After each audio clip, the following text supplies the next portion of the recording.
Hi friends, welcome back to my channel. ಇವತ್ತಿನ ಒಂದು ವಿಡಿಯೋದಲ್ಲಿ ನಾನು ಇದು 28 ಸೈಜು ಫ್ರಂಟ್ ನಾರ್ಮಲ್ ಡಿಪ್ ಕೊಟ್ಟು ಬ್ಯಾಕ್ ಮಾತ್ರ ಒಂದು ಬೋಟ್ ನೆಕ್ ಶೇಪ್ ಕೊಟ್ಟು ಬೋಟ್ ನೆಕ್ ಶೇಪಲ್ಲೇ ಒಂದು ಸ್ವಲ್ಪ ಬಾಕ್ಸ್ ಟೈಪ್ ಕೊಟ್ಟು ರೆಡಿ ಮಾಡಿರೋವಂಥದ್ದು ಬ್ಯಾಕ್ ಹೋಗ್ದು ಅದು ಕಟಿಂಗ್ ವಿಡಿಯೋ ಹಾಕ್ತಾಯಿದ್ದೀನಿ. ಇದು ಸಿಂಪಲಾಗಿರುತ್ತೆ, ಬಟ್ ಫಿಟ್ಟಿಂಗ್ ಕರೆಕ್ಟಾಗಿ ಬಂದಿತ್ತು. ಅದು ಹುಡುಗಿ ಇಲ್ಲೇ ನೋಡಿ ತೊಗೊಂಡೋಗಿರೋ ಅಂಥದ್ದು ಇದು ಬ್ಲೌಸು.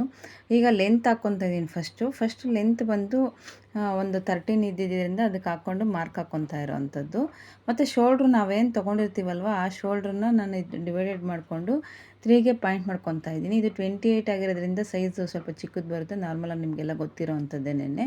ಮತ್ತು ಆರ್ಮಲ್ ರೆಡಿ ಮಾಡ್ಕೊತಾ ಇದ್ದೀನಿ. ಆರ್ಮಲ್ಗೆ ಎಷ್ಟು ಬೇಕೋ ಅಷ್ಟು ನೋಡಿಕೊಂಡು ಮೋಸ್ಟ್ಲಿ ಇದು 5.5 ಏನೋ ಬಂದಿತ್ತು ಅಂತ ಅಂದ್ಕೊತೀನಿ. ನಾನು ಇದು ವಿಡಿಯೋ ಮಾಡಬೇಕಾದ್ರೆ ಅದು ಮಾತಾಡ್ಕೊಂಡೇ ಮಾಡಬೇಕಾಗಿತ್ತು, ಬಟ್ ನಾನು ಆಗಲಿಲ್ಲ. ನಾನು ಅಷ್ಟು ಬ್ಯುಸಿ ಇದ್ದೆ. ಇದು ಬ್ಯುಸಿ ಕಟಿಂಗ್ ಹಾಕೋವಾಗೂ ತುಂಬ ಬ್ಯುಸಿ ಇತ್ತು, ಬಟ್ ನಿಮಗೆಲ್ಲ ಗೊತ್ತಾಗಲಿ ಅನ್ನೋ ಒಂದು ಕಾರಣಕ್ಕೋಸ್ಕರ ನಾನು ವಿಡಿಯೋನ ಹಾಕ್ತಾ ಇರೋವಂಥದ್ದು. ಈಗ ಇದನ್ನು ಫ್ರಂಟು ನಾವು ತೊಗೋಬೇಕಾದ್ರೆ 1/4 ಇಂಚ್ ಒಳಗಡೆ ತೊಗೊಂಡಿದ್ದೀನಿ ನೋಡಿ. ಅದು ಮಾರ್ಕ್ ಮಾಡ್ಕೊಬೇಕಾದ್ರೆ ನಾರ್ಮಲ್ದು. ಯಾಕೆ ಅಂತಂದರೆ ಇದು ಶೋಲ್ಡ್ರು ನಾವು ದೊಡ್ಡದು ಬಂದು ಬೋಟ್ ನೆಕ್ ಬಂದಿರೋದ್ರಿಂದ ಇದು ನಾರ್ಮಲಾಗಿ ನಾವು ಯಾವ ಥರ ತೊಗೊತೀವೋ ಆ ಥರ ತೊಗೊಳಕ್ಕಾಗೋದಿಲ್ಲ. ಮತ್ತು ಫ್ರಂಟು ಡೀಪ್ ತೊಗೋತಾ ಇದ್ದೀನಿ. ಫ್ರಂಟ್ ಡೀಪ್ ಬಂದು ಅದು 6 ಇತ್ತು. ಫ್ರಂಟು ನಾರ್ಮಲ್ ಡೀಪೇ ಬೇಕು ಅಂತ ಹೇಳಿದರು ನಮ್ಮ ಕ್ಲೈಂಟ್ಸು, ಅದಕ್ಕೋಸ್ಕರ ಅದೇ ಥರ ತೊಗೊಂಡಿರೋವಂಥದ್ದು. ಈಗ ಚೆಸ್ಟಿಗೆ ಮಾರ್ಕ್ ಮಾಡ್ಕೊತಾ ಇದ್ದೀನಿ. 2.8ಗೆ ಮಾರ್ಕ್ ಮಾಡ್ಕೊತಾ ಇರೋವಂಥದ್ದು.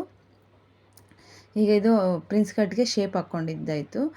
ಶೇಪ್ ಹಾಕ್ಕೊಂಡಿದ ನಂತರ ನಾವು ಎಷ್ಟು ಹಿಡಿಬೇಕು ಅದನ್ನು ನೋಡಿ ಅದಕ್ಕಿಂತ ಎಕ್ಸ್ಟ್ರಾ 2 ಇಂಚ್ ಬಿಟ್ಟು ಮತ್ತು ಇದು ನಾವು ಇದು ಫ್ರಂಟ್ಗೆ ಬ್ಯಾಕಿಗಲ್ಲ ಫ್ರಂಟಿಗೆ ನಾವು ಮತ್ತೆ 2 ಇಂಚು ಎಕ್ಸ್ಟ್ರಾ ನಾನು ತೊಗೊಂಡಿರ್ತೀನಿ ನೋಡಿ. ಈ ಕ್ರಾಸ್ ನಾನು ಏನು ಹಾಕ್ಕೊತಾ ಇದ್ದೀನಲ್ಲ ಇದು ಕಂಪಲ್ಸರಿ ನೀವು ಹಾಕ್ಕೊಳ್ಳೇಬೇಕಾಗುತ್ತೆ.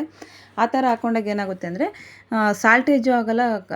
ಮತ್ತು ಬ್ಯಾಕು ಫ್ರಂಟು ನಾವು ಜಾಯಿನ್ ಮಾಡ್ತೀವಲ್ಲ ಆ ಟೈಮಲ್ಲಿ ಅದು ಪರ್ಫೆಕ್ಟಾಗಿ ಫಿಟ್ಟಿಂಗ್ ಕೂತ್ಕೊಳ್ಳುತ್ತೆ. ನಾವೇನಾದರೂ ಡೈರೆಕ್ಟ್ ಬ್ಯಾಕ್ ಎಷ್ಟು ತೊಗೊಂಡಿರ್ತೀವೋ ಫ್ರಂಟು ಅಷ್ಟೇ ತೊಗೊಂಡ್ರೆ ಅದು ಕೂತ್ಕೊಳ್ಳೋದಿಲ್ಲ ಅಷ್ಟೇ ಇದರಲ್ಲಿ. ಮತ್ತು ಈಗೆಲ್ಲ ಒಂದು ಕಡೆಯಿಂದ ಕಟ್ ಮಾಡ್ಕೊತಾ ಇದ್ದೀನಿ. ಶೋಲ್ಡ್ರ್ ಆರ್ಮಲ್ಲು ಎಲ್ಲ ಕಟ್ ಮಾಡ್ಕೊತಾ ಇರೋವಂಥದ್ದು. ಈಗ ಎಷ್ಟು ಬೇಕೋ ಅಷ್ಟು ನೋಡಿಕೊಂಡು ಕಟ್ ಮಾಡ್ಕೊತಾ ಇರೋವಂಥದ್ದು. ಇದು ಡೀಪು ಅಷ್ಟೇ. ಡೀಪು ಮೇಲೆ ಸ್ವಲ್ಪ ಒಂದು 4 ಇಂಚ್ ಮಾಡ್ತೀನಿ ಅಂದೆ. ಇಲ್ಲ ಅಕ್ಕ ಬೇಡ, ನಮಗೆ ಸ್ವಲ್ಪ ಡೀಪ್ ಬೇಕು ಅಂತ ಹೇಳಿದರು. ಹಾಗಾಗಿ ಇದು ಬ್ಯಾಕ್ ಅಷ್ಟೇ. ಫ್ರಂಟ್ ಏನು ಕಟಿಂಗ್ ಹಾಕಿದ್ದೀನೋ ಅಷ್ಟೇ ಬ್ಯಾಕ್ಗೂ ಮಾರ್ಕ್ ಮಾಡ್ಕೊತೀನಿ. ಇದು ತುಂಬಾ ಒಂದು ಈಸಿ ಮೆಥಡ್ ಇದು. ಹೊಸ್ದಾಗಿ ಯಾರು ಕಲಿತಾ ಇರ್ತಾರಲ್ಲ ಅವ್ರಿಗೆ ತುಂಬ ಈಸಿ ಆಗುತ್ತೆ. ಇದರಲ್ಲೇ 2-3 ಮೆಥಡ್ ಇದೆ, ಬಟ್ ನಾನು ಆ ಒಂದು ಸಿಚುವೇಶನ್ಗೆ ತಕ್ಕಂಗೆ ನಾನು ಕಟಿಂಗ್ ಹಾಕ್ಕೊಳೋ ಅಂಥದ್ದು ನೋಡ್ಕೊಂಡು ಕಟಿಂಗ್ ಹಾಕ್ಕೊತೀನಿ. ಬಟ್ ಫಿಟ್ಟಿಂಗ್ ಮಾತ್ರ ನಾರ್ಮಲ್ ಲಾಸ್ಟ್ ಫೈನಲ್ ಟಚಪ್ಪಲ್ಲಿ ಫಿಟ್ಟಿಂಗ್ ಪರ್ಫೆಕ್ಟಾಗಿ ಬರಬೇಕಷ್ಟೇ. ಈಗ ಬ್ಯಾಕ್ ಹಾಕ್ಕೊಂಡಿದ್ದು ಆಯಿತು. ಬ್ಯಾಕಿಗೆ ನಾವು ಫ್ರಂಟಿಗೆ ಎಷ್ಟು ಬಿಟ್ಕೊಂಡಿದ್ವಲ್ಲ ಬಟ್ಟೆ ಅಷ್ಟು ಬಿಟ್ಕೊಳಂಗಿರಲ್ಲ, ಅದಕ್ಕಿಂತ 2 ಇಂಚ್ ಕಡಿಮೆನೇ ಬಿಟ್ಕೊಂಡಿರ್ತೀನಿ. ಜಾಯಿನ್ ಮಾಡಬೇಕಾದ್ರೆ ಇದು ಫ್ರಂಟು ಬ್ಯಾಕು ಒಂದೇ ಇದರಲ್ಲಿ ಕೂತ್ಕೊಳ್ಳುತ್ತೆ ನೋಡಿ. ಈಗೆಲ್ಲ ಇದು ಕಟ್ಟಿಂಗ್ ಆಯಿತು. ಇನ್ನು ಸ್ಲೀವ್ಸ್ ಬಂದು ನೀವೇ ಕಟ್ ಮಾಡ್ಕೊತೀರಾ ಅಂತ ಅಂದ್ಕೊಂಡಿದ್ದೀನಿ. ಫೈನಲಾಗಿ ನೋಡಿ ಈ ಥರ ಕಟ್ ಮಾಡಿದ ನಂತರ ಬ್ಯಾಕಲ್ಲಿ ಶೇಪ್ ಕೊಡ್ತಾ ಇರೋವಂಥದ್ದು. ಬ್ಯಾಕಲ್ಲಿ ಶೇಪ್ ಅಂದರೆ ಬೋಟ್ ನೆಕ್ ಇದರ ಶೇಪಲ್ಲೇ ಒಂದು ಮಾರ್ಕ್ ಮಾಡಿ ಇದಾಗ್ತಾ ಇರೋವಂಥದ್ದು. ನಂತರ ಕ್ಯಾನ್ವಾಸಲ್ಲೇ ಕಟ್ ಮಾಡಬೇಕಾಗಿತ್ತು. ನಾನು ಕ್ಯಾನ್ವಾಸ್ ನಂತರ ಐರನ್ ಮಾಡ್ಕೊತೀವಿ. ಐರನ್ ಮಾಡಿ ಪೇಸ್ಟಿಂಗ್ ಮಾಡಿ ಕುಂಡಿಸಿದಾಗ ನೀಟಾಗಿ ಕೂತ್ಕೊಳ್ಳುತ್ತೆ ಅದು ಬ್ಯಾಕು ಅಷ್ಟೇ.